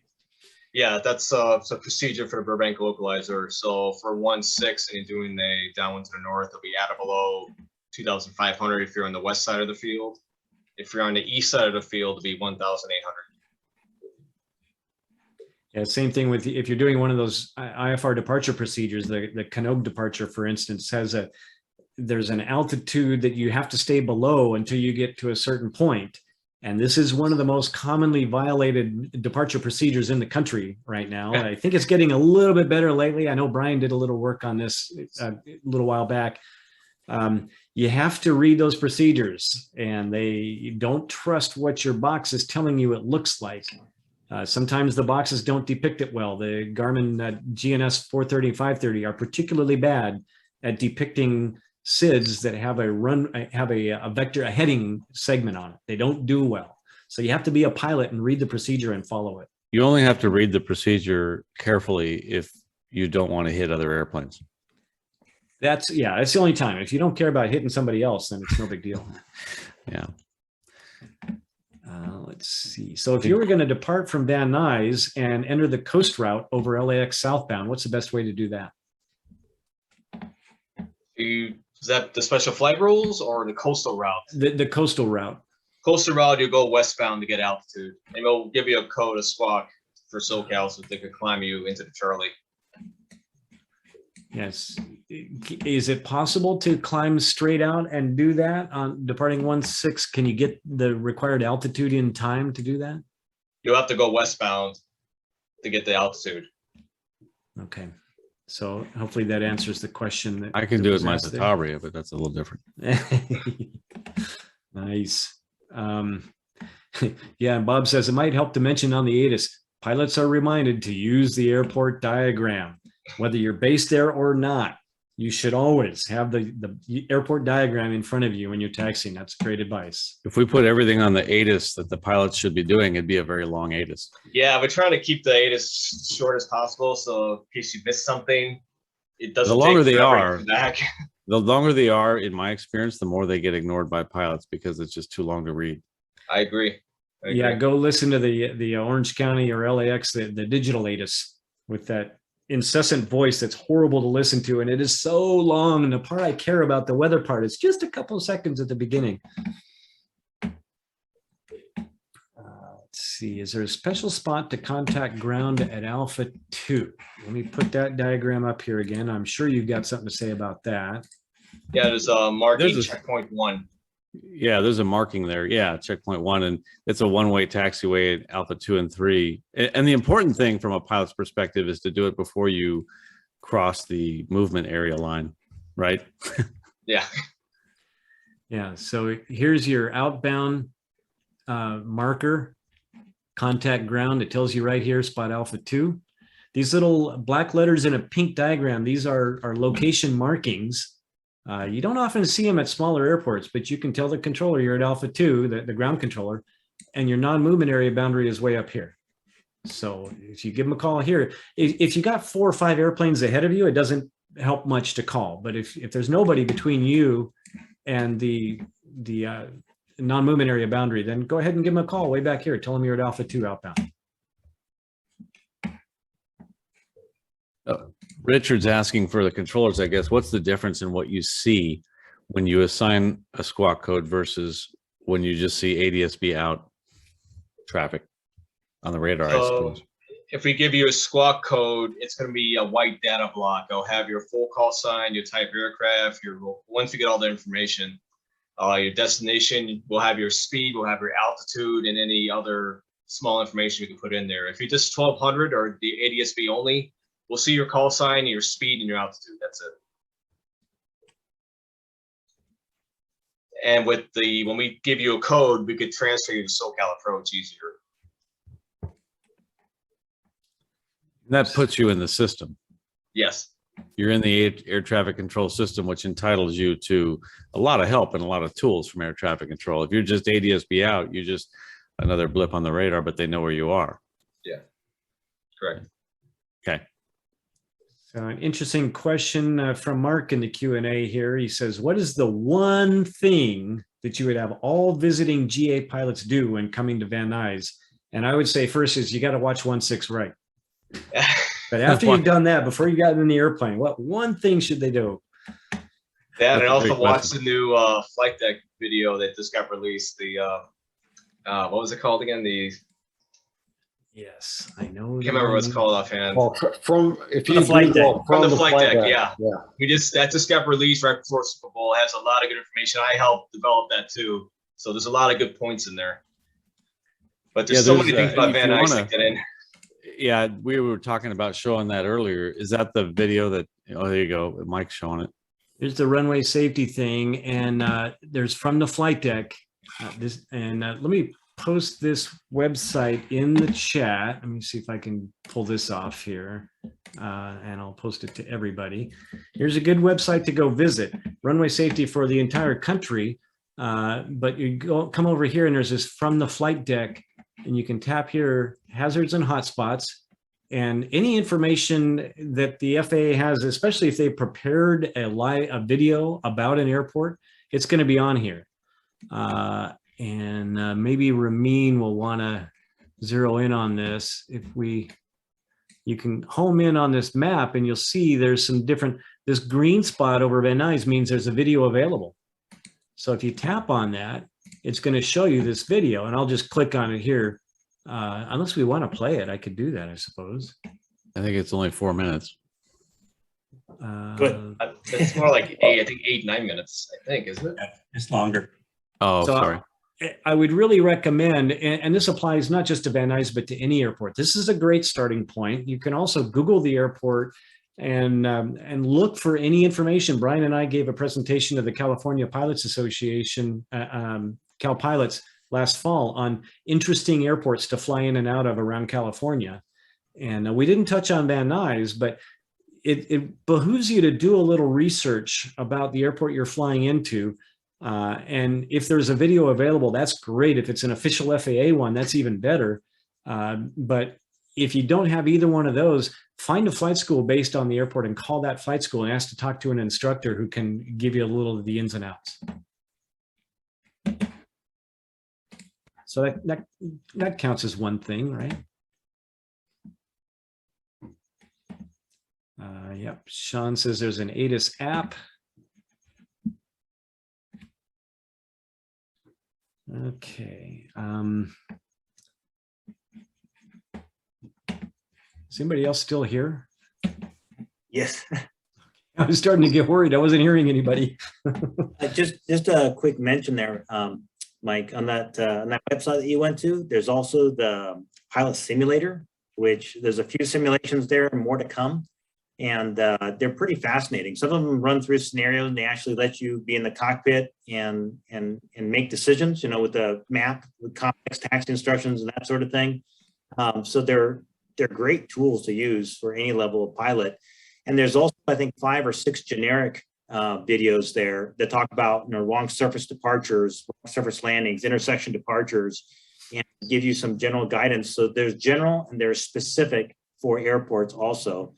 And we're trying constantly to increase those numbers of videos out there that are helpful to folks. So yeah, these are great tools that are out there.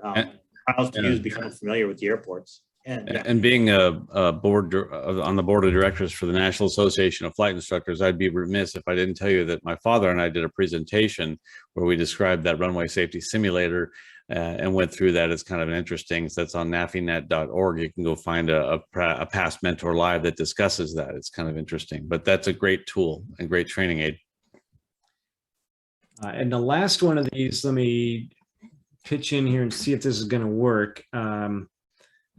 I'm going to bring up my iPad on ForeFlight. If you have the top level Performance Plus subscription of ForeFlight, let me get rid of this. If you're looking at the airport page up here, I don't have my mouse going. In the upper right corner is a 3D view button. And you can tap on that. And let me just see if I can turn that on. See if I can get my mouse working. Click on this 3D view button, and here's an overview of the airport. You can put yourself on final for a runway, and it'll show you what it looks like. And you can even turn on traffic. So right now, this is live traffic. This moment happens to be flying by the airport there.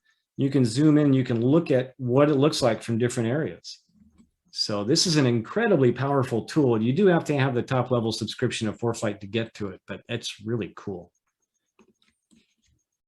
And Brian, I think you've got an early show tomorrow morning, so you probably have to say goodbye, right? I do. Yeah. Thank you. I'm in the central time zone and it's getting late here and I do have to get up early and teach tomorrow. So I'm going to sign off, but I'm going to wish you all well and thanks for visiting as well. Thanks again, Brian. It's been a pleasure working with you and take care. We'll talk to you soon. All right. Good night. Thank you, Brian. And the rest of us will hang around here as long as the rest of you want. Mike, Joe, do I have a minute for a plug? Yes, you do. You mentioned that visual view, which is incredible. We have something very low tech coming out effective the May 19th charting publication cycle. Two things: we're standardizing hotspot symbology on the airport diagram for the hotspots that are surface-based. That is to say, not a wrong surface landing scenario, so basically anything else. And you'll see circles or ovals for surface-based hotspots, and then you will see cylinders that are located like along or over the approach end of the runways that have a wrong surface or a confusion scenario. There aren't many of those coming out. No, excuse me. That's going to be rolling into the charting as they come out incrementally throughout the year. As far as the symbology, one other thing: at 11 airports within the NAS, there will be arrival alert pages, kind of similar to what you just saw on that the video or actually the visual Mike was showing, except it's really low tech, not color, and just basically a photo from a final approach angle looking at the runway confusion area.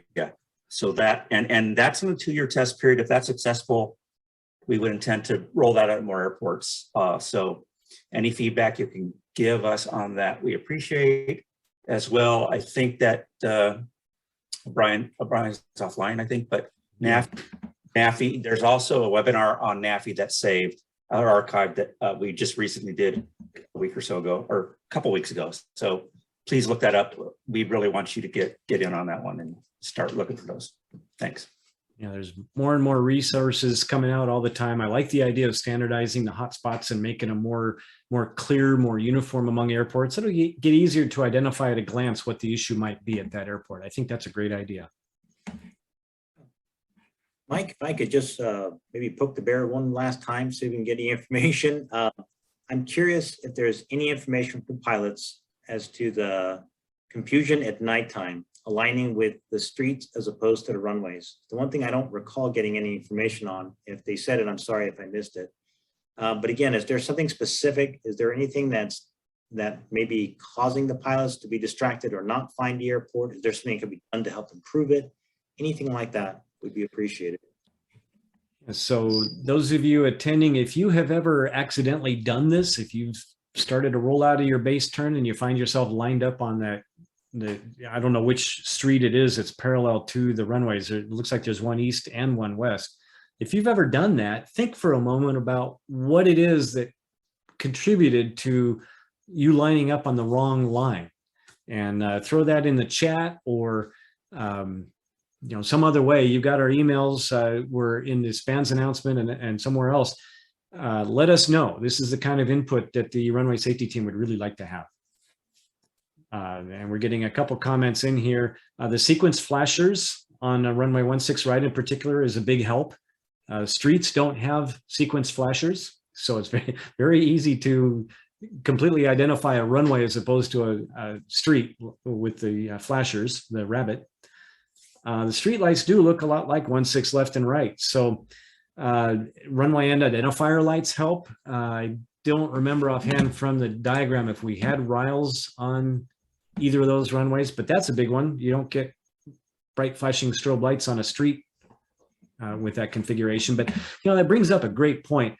I always make sure all my instrument clients I fly with are aware of how to determine what kind of lights are on this runway that you're making this approach to, and brief that. Take that into your consideration when you're preparing to do this approach.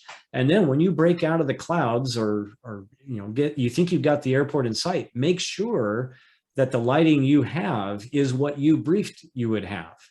And I think this was a major contributing factor to an airliner landing at the wrong airport a couple of years ago in Missouri, if they had briefed the runway lights that were on the runway they were approaching to, they might have determined that they had a VASI instead of a PAPI, and it was on the right side instead of the left side, or they had a Mauser when they were expecting some other kind of approach lighting.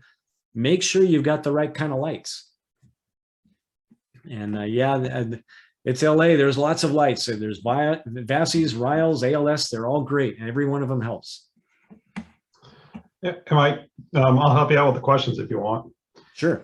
Did we already talk about climbing westbound to intercept the coastal crossing at LAX, take you into the localizer Burbank runway 8? We did talk about that a little bit. Let me bring this up. I can't easily get an overlay here with that coastal route on the computer here. Let me get rid of this box.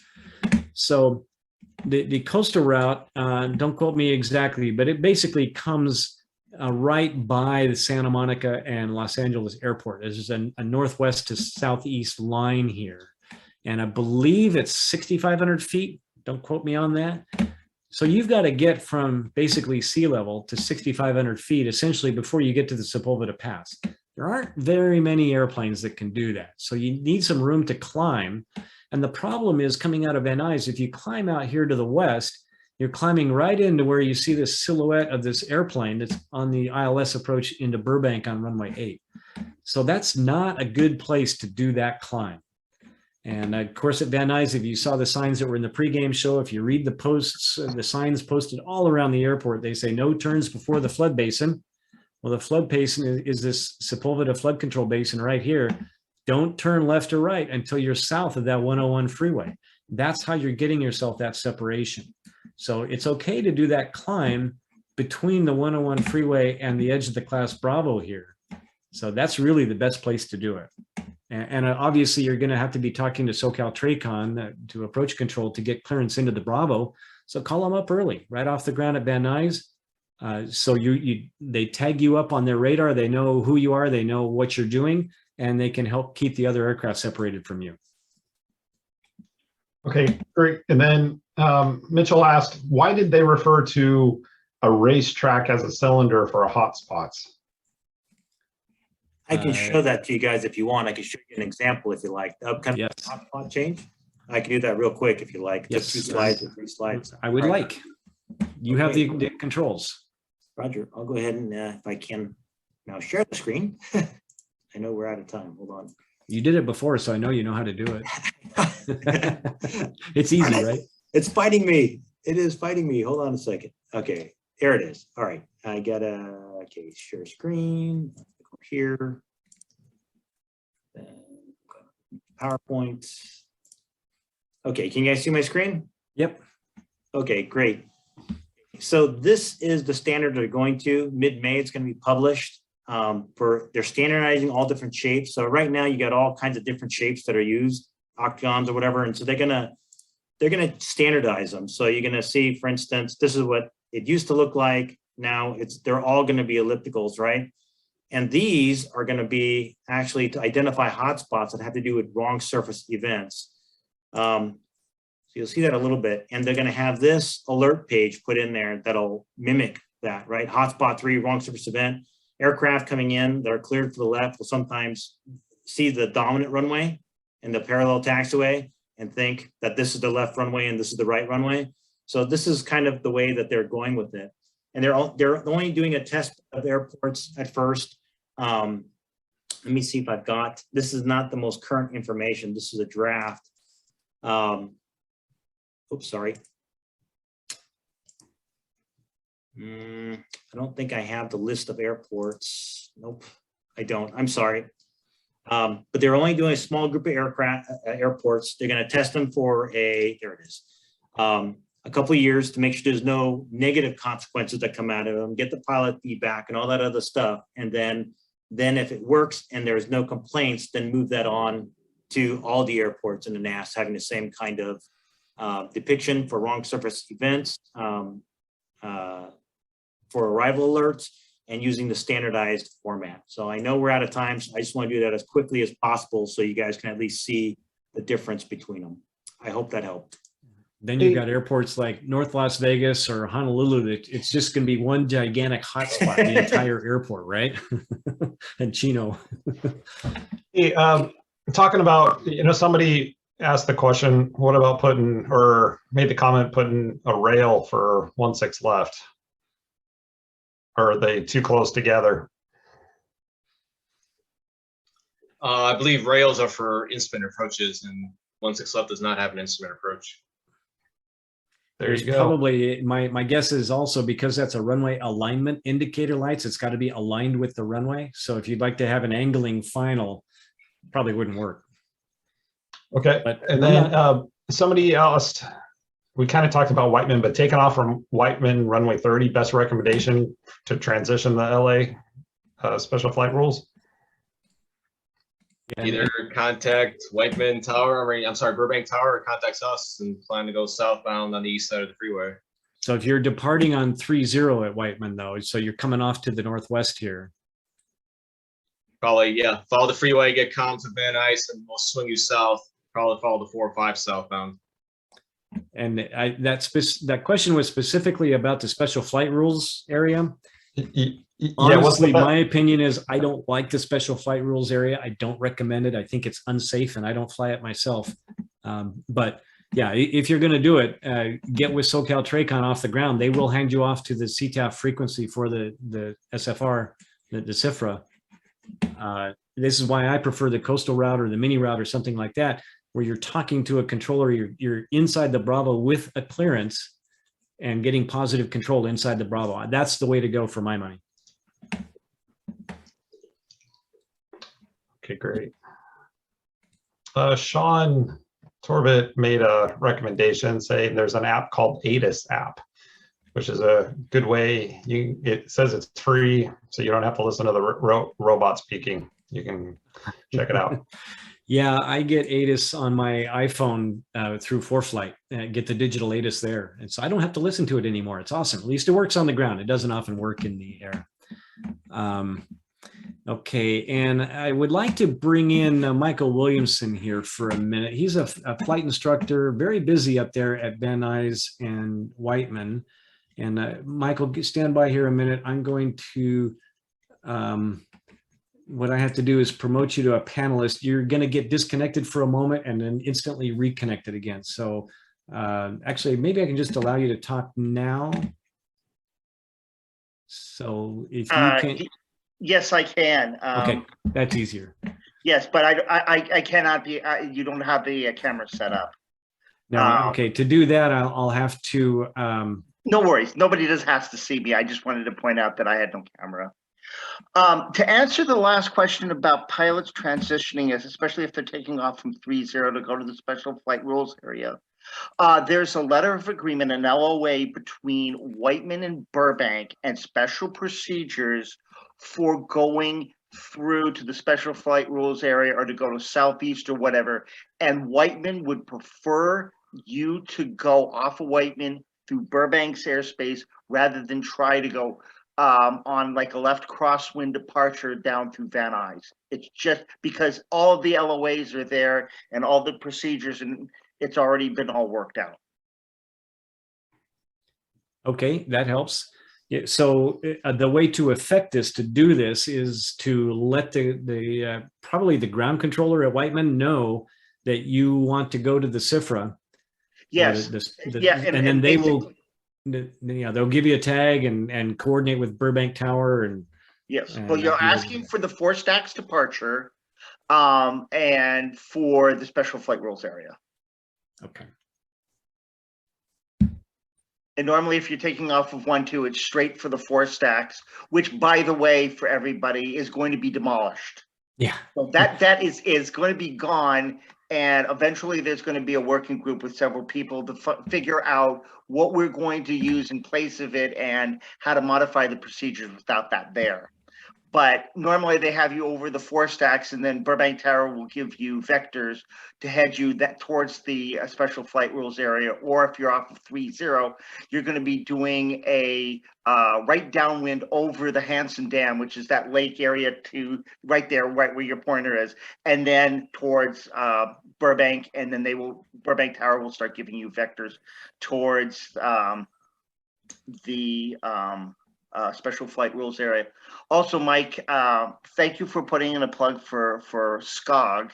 I've been serving, I think, almost as long as you, not quite. I know it's been at least since Shelley and I have been together. But to make mention, I'm also the co-chairman of SCOG as well. I work with Mike and Brian, or at least until Brian moved to Dallas. So, and it's a really great group. And what we do is we work on airspace problems here in Southern California.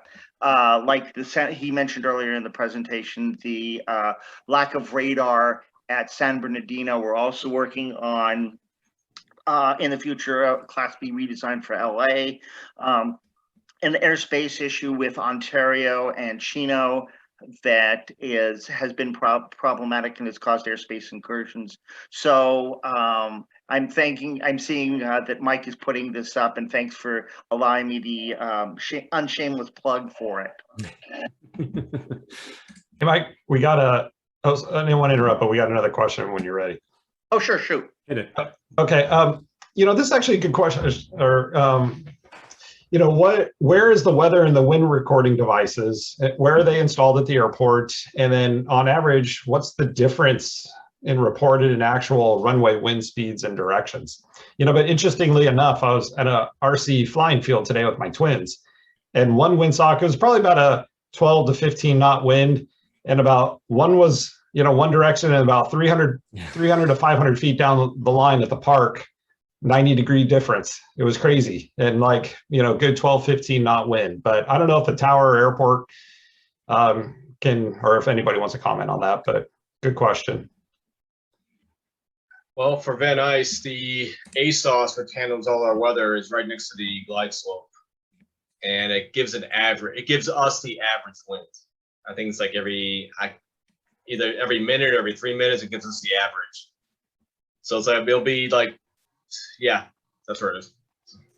Yeah, there's no standard definition on where this equipment has to be mounted, but there are some descriptions on the latency and the lag issues in the kinds of measurements, especially the automated measurements. You can look in, I believe it's AC 00-6, I think, on Aviation Weather Services. Yeah, AC 00-6B. And got another one here, 00-45, current revision is H. These are some good ACs that if you ever suffer insomnia, you can pull these up and read them. They tell you all about all the weather information that's available to us. How does weather work? How do these reports versus forecasts work? How does an ASOS work and AWOS? How are they different? There's a lot of really interesting quirks about them, and it's good to be aware of them, especially if you're an instrument pilot flying in somewhere with some weather coming up. It's kind of interesting. Right. Since we're in preparation for the Runway Safety Action Team meeting tomorrow, is there any other general questions anybody has about surface issues, or is there anything else people would like us to bring up tomorrow, or any other questions we can answer about anything? Runway, signage, marking, taxiways, any other confusion? If you guys want to put it in the Q&A, that'd be great. While we're doing that. And so, Peter, just to clarify for this question, so if anybody ever says, hey, wind check, that's coming from the same weather station, correct? Where you're getting the ASOS? Yes. We have wind displays all over the tower cab. So. Yeah, I think a lot of people think that that's on top of the tower. Maybe one day it was, but not now. So. Yeah. And if we did lose ASOS, we have wind socks all over the field, approach for 1-6, each end of the airport plus center field. Then there's one by the northwest corner. We also use a smokestack from the Budweiser plant. We'll see which way the smoke is blowing. I was at Fullerton Airport one time, and the weather station at Fullerton is directly in front of a friend of mine's hangar. And we were sitting in the hangar and we saw a red-tailed hawk sitting right on top of the anemometer. And of course, it was not spinning around. We're looking at the Atis, it's showing 0, and we got a breeze blowing. So there's all sorts of things that can affect the accuracy of these readings. If you have a question about one, ask the tower. They might have another source for it for you. All right, well, anybody else have any other questions? Or I usually say questions, comments, or sarcastic remarks, but judging by some of the comments, I'm not going to throw that one out there. Yeah, be careful what you ask for there. There was a question a while back in the beginning about the displaced threshold. The reason why we have the displaced threshold is because of the train tracks just north of the airport. That's why there's a displaced threshold. During the runway construction, when they had the displaced threshold pushed back, we could not use the ILS. So that's the reason why the displaced threshold is there, is because of the train tracks. So somebody was asking when I mentioned that you can get the Atis in ForeFlight. Here it is. This is the actual Atis Romeo that's playing at Van Nuys 54 minutes ago. There will be a new one issued in about 10 minutes. So I believe this is a Pro Plus subscription level feature. Our Performance Plus rather. So not there for everybody, but the difference, the main difference between a Metar and an Atis, as you can see here, the Metar the Atis includes the NOTAMs and notes that are included on there. It tells you which approach is active. The Metar has only the weather. So this is another reason I like to have the Performance Plus subscription level. So, Right. Well, we had one other question that I think Joe's answering. I don't know if you want to come on and just answer this, Joe, or not, but the FAA site doesn't mention an instrument approach requirement for a REIL system. And I know runways that use it, but I think we were talking about the rail earlier. You know, rail. The sequence flashers or the runway end identifier lights. There are RILs on runways that don't have approaches. Corona Airport, I believe, has a RIL. It doesn't have a rail. That's all, Sean. I don't know if you were asking about the REIL specifically or the RAIL, but all right. Well, real quick, my answer for the REILs, if that's what I was presuming, is the same as Mike's. They're not associated with an instrument approach procedure. And I wanted to add that in Western Pacific region right now, we're doing a study with a handful of airports, asking them to operate their REILs, flashers right on each end of the other side of the threshold during the daytime, to see if that aids pilots in identifying the less dominant runway of two parallel runways during daytime. And it seems to be producing numbers. We don't have an exact cause and effect, but we do see the numbers seem to be reducing at those airports that are using those during the day. Thanks. Great. Well, Mike, I think that's it. I think we're out of questions and stuff. But, I did see one comment in there about there's a number of taxiways that it's hard sometimes when you exit the runway onto a taxiway to know exactly where you are. And boy, I feel for you. I agree completely. Even at my home base at Fullerton, if I exit at Echo, there's no signs there as I get off the runway that are telling me I'm on Echo. If I had the airport diagram out and I have a geolocation turned on so it shows me where my airplane is, I might be able to see that, but there's no sign out there. I agree. And so that's the kind of thing you would let Christian know, or your airport airside or groundside ops manager know. Write a NASA ASRS report about that. So, and Mike, would you want to put in, do you have it pretty handy? We could, tomorrow night at the same time, we're doing a same event just like this for Long Beach. So if anybody's interested, we can pop in the chat here in a few. But does anybody else, any of the panelists have any final words that they'd like to, say to anyone in the group or anything? I just want to thank everyone. Air traffic, Peter did a fantastic job. Fast team, you guys are awesome. Mike, Brian, Nate, thank you so much. You guys did a great job. Peter knocked out of the park. Thank you so much. Eric, thank you for making the time to come also. Joe, of course, I appreciate your wisdom and your great knowledge, experience. Really great turnout. I got some great information that I'm going to take forward into that RSAT meeting. And I appreciate every pilot who took the time to come here. It was very beneficial, I believe. We're taking your ideas and we're going to try to put them in there and see if we can improve things.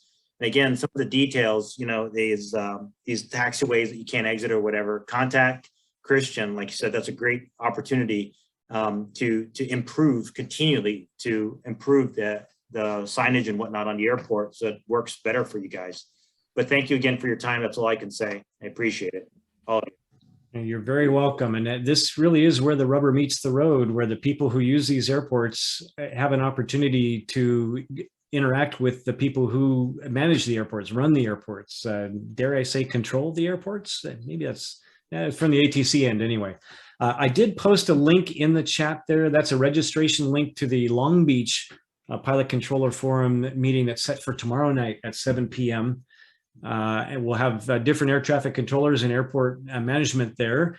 But Nate will be there, I'll be there, and Joe will be there. Not sure about Ramin yet. Mike.